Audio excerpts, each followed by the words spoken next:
At Henry Ford Health, my work starts with a conversation. Not about numbers or charts, but about life. I meet people where they are and help them take the next step towards better health. Together, we talk food, habits, and small shifts that add up to real change. Every day, I see what nutrition can do, not just for the body, but mentally, physically, and most important, overall quality of life. Eastern Michigan University prepared me for this. The program pushed me to lead groups, counsel with empathy, and to think beyond the textbook.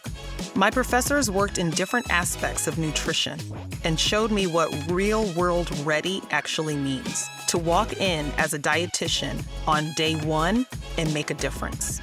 That's the impact of Eastern. It doesn't just teach you science, it teaches you the heart behind it. And that's what I bring to every patient every day. Eastern Michigan University. This is where I became ready for the world.